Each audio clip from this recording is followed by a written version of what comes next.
Israel, it's me, Red Planet, coming to you once again with another video. This is Fair Use Worldwide TV. Let's hear him talk about this earthquake that's supposed to have taken place. I know a lot of them. It's been taking place. A lot of it's been happening. 8.8 is not the only one. It's like an earthquake takes place every day, but this one is in Japan. Let's see what they got to say. Let's get into it, Israel. Japan and Alaska. One of the strongest earthquakes ever recorded struck Russia's Far East early Wednesday, sending tsunami waves into Japan and Hawaii and across the Pacific. No substantial damage has been reported so far, but authorities warned people away from shorelines and said the risk could last more than a day. Ports on the Kamchatka Peninsula in Russia near the 8.8 magnitude quake's epicenter flooded as residents fled inland, and frothy white waves washed up to the shore in northern Japan. Cars jammed streets and highways in Hawaii's capital, with standstill traffic even in areas away from the shoreline. People went to evacuation centers in affected areas of Japan, with memories fresh of the 2011 earthquake and tsunami that caused reactor meltdowns at a nuclear power plant. No abnormalities in operations at Japan's nuclear plants were reported Wednesday.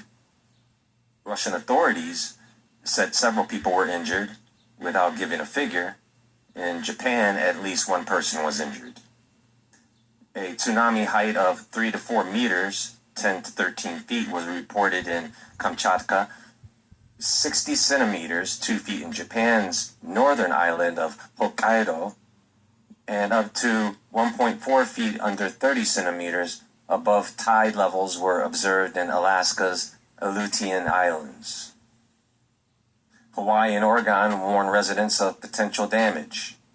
The impact of the tsunami could last for hours or perhaps more than a day, said Dave Snyder, tsunami warning coordinator with the National Tsunami Warning Center in Alaska.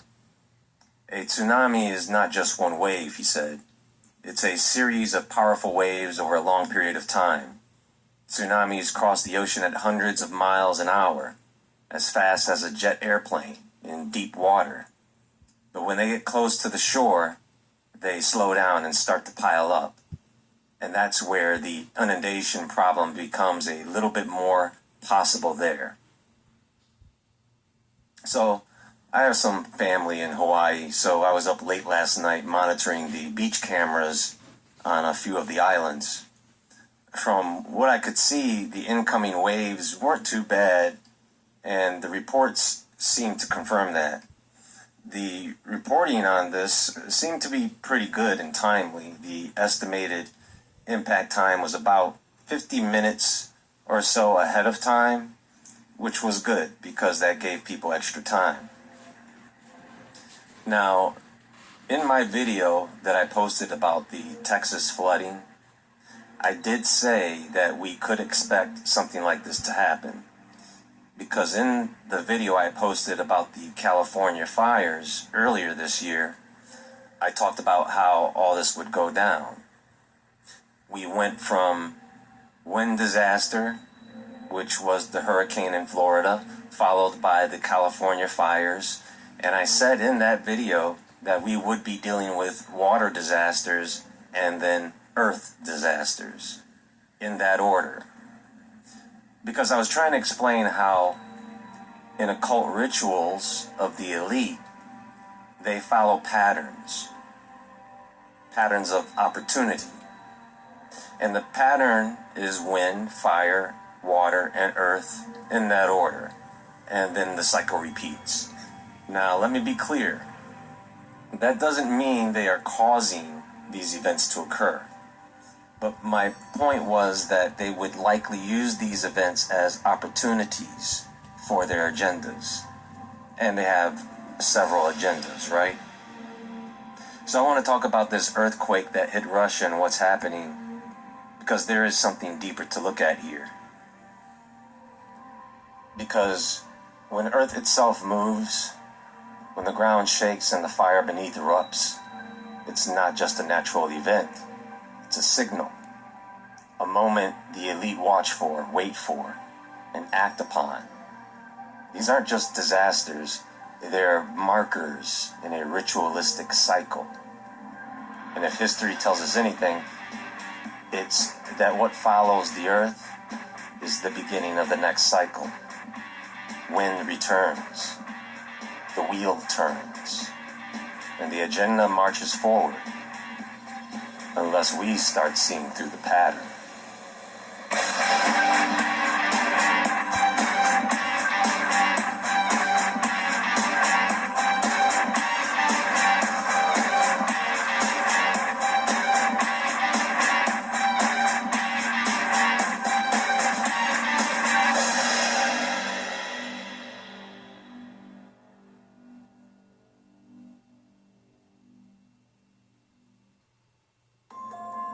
Okay, so let me explain what happened in Russia.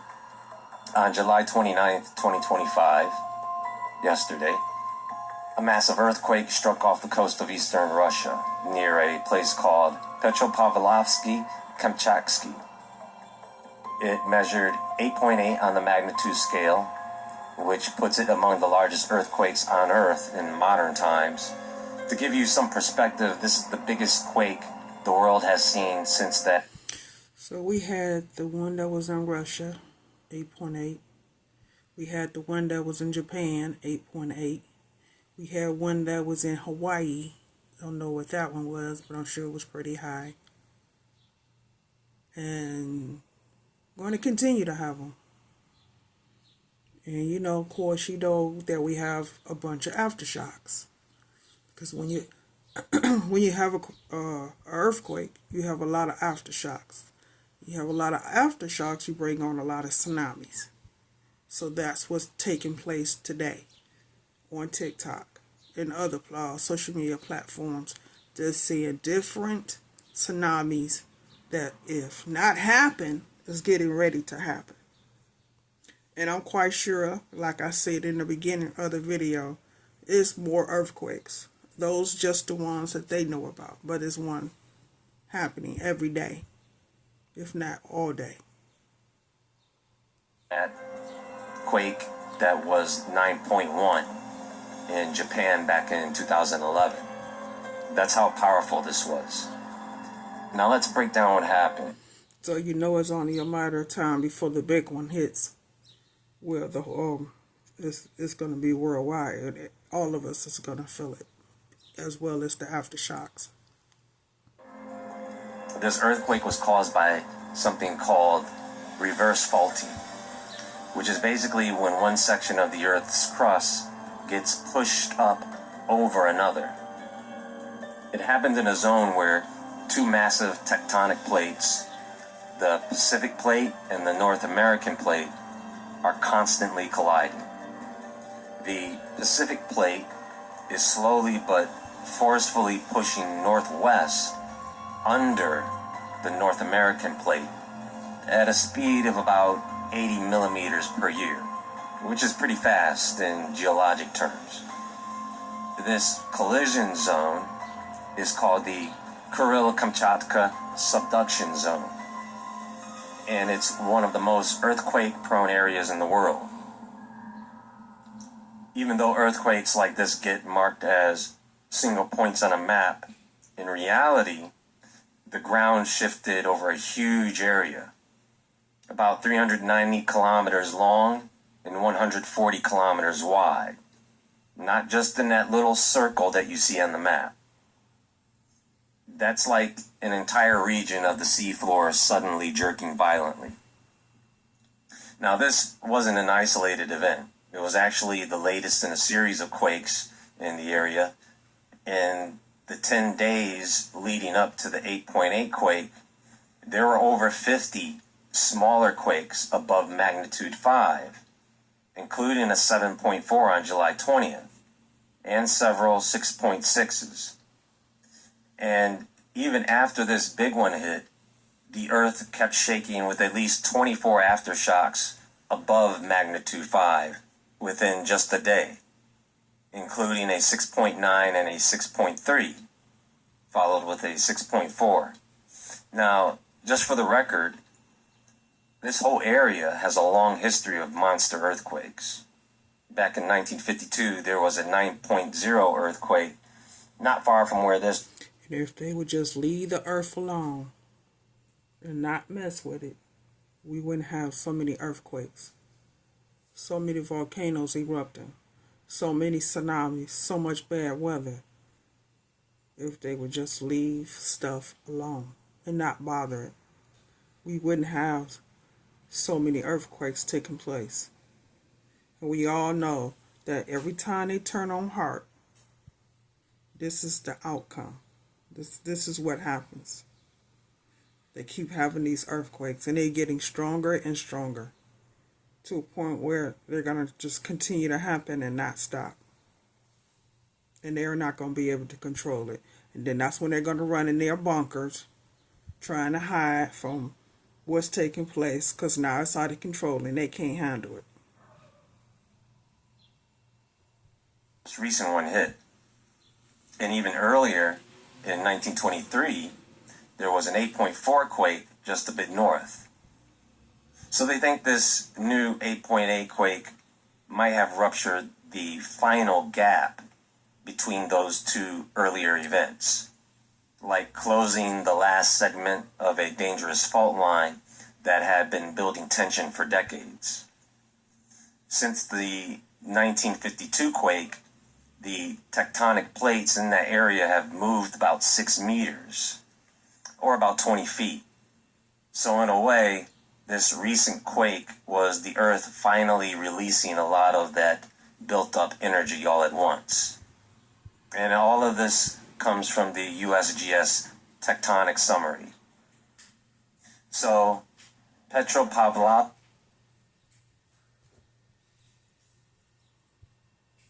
She was suffering from missing and damaged teeth, and her family gifted her a new smile from Nuvia for her birthday. So, Petropavlovsk-Kamchatsky is the capital of the Kamchatka Peninsula. It's home to around 160,000 people, and the reports are they experienced strong jolting shaking that caused noticeable damage. Power and mobile service were knocked out in parts of the city, and several buildings were affected. One kindergarten under renovation suffered structural damage, and about 600 apartment buildings had to be inspected for safety concerns. The officials reported no need for major evacuations, which tells you how quickly emergency services responded. There were reports that inside a cancer clinic, they were in the middle of a surgery when the earthquake hit, but the staff kept operating through the tremors. There were multiple injuries reported throughout the area, but no fatalities.